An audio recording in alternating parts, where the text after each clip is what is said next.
Join our family of creators. Your support means the world to us. Subscribe now to the Content Creator channel. Your support keeps us motivated and helps us bring you fresh, exciting content every week. Hit that subscribe button and be part of our journey. Breaking news. Conservative activist Charlie Kirk has been assassinated while speaking at Utah Valley University. Here's what we know, and how it could affect the nation. The silence came first, then came the chaos. On September 10, 2025, a single gunshot shattered the routine of a college campus event and sent a shockwave across the United States. Conservative activist Charlie Kirk, a voice woven into American political discourse, lay dying on a stage at Utah Valley University. It was not just a murder, it was a political assassination, a moment that crystallized the nation's deepest divisions. In an instant, a debate turned into a crime scene, and a horrified country watched in real time. The news spread with ferocious speed, flooding feeds and phones with fragmented, horrifying details. A prominent political figure had been killed, in the heart of America, while exercising the very freedom of speech he championed.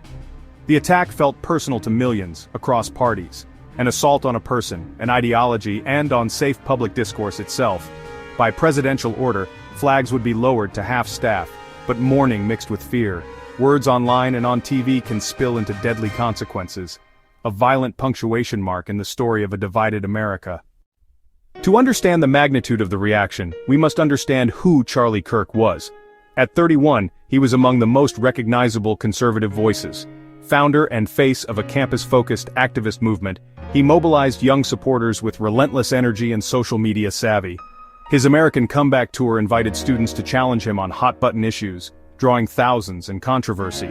To followers, he fought for free speech, free markets, and traditional values. To detractors, he spread division and misinformation. He never shied from debate.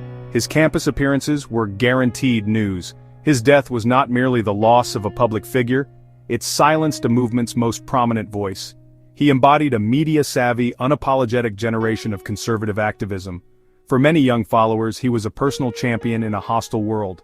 His assassination left a gaping void, a chilling signal that the battle of ideas had turned deadly, a turning point for a movement and for the national conversation. That conversation now begins with the event at Utah Valley University. The attack was executed with chilling precision.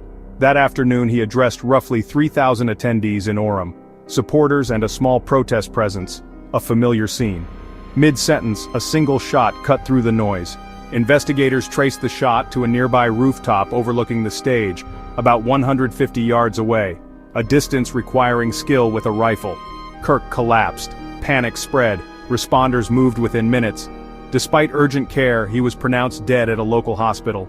The campus locked down, the shooter had vanished. A clear line of sight, and a clean escape. Location, long-range rifle, a single precise shot, all pointed to meticulous planning. The shooter studied the layout, chose a defensible perch, and waited for the moment to strike. Cold, calculated, a terrifying reminder of how one grievance can silence a major voice. One of Utah's largest manhunts launched immediately. Over 20 agencies, including the FBI and Utah DPS, joined forces. Witnesses interviewed, surveillance collected, rooftops combed, minutes mattered, hours slipped by. The FBI released grainy images. A $100,000 reward followed. Leads emerged, and fizzled. The state watched. The nation waited. After 33 hours, a breakthrough. The suspect was identified as 22-year-old Tyler Robinson. What happened next wasn't a shootout, it was a family reckoning. Tyler, is this you? This looks like you. According to officials, the confrontation led to a confession.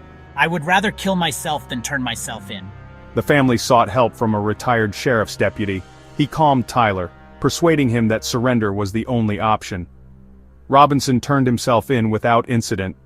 The manhunt ended, thanks to a father's courage and a friend's steady hand. Prosecutors charged aggravated murder, presenting a trail of evidence. A rifle was recovered. Prosecutors say it was a gift from Robinson's grandfather. DNA on the weapon matched Robinson, a key forensic link. A note allegedly read, "I had the opportunity to take out Charlie Kirk and I'm going to take it." Investigators highlighted texts and online activity reflecting animosity and intent.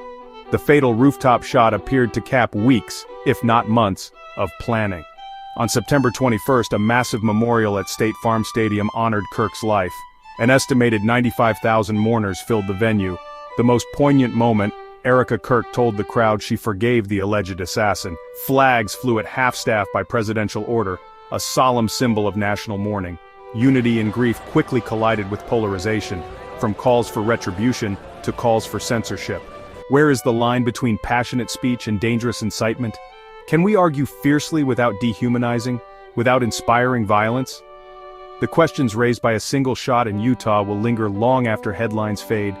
They force us to confront the fragility of our democracy, and the urgent need to step back from the brink. This is the story so far. We will update as facts develop. Stay safe, stay informed,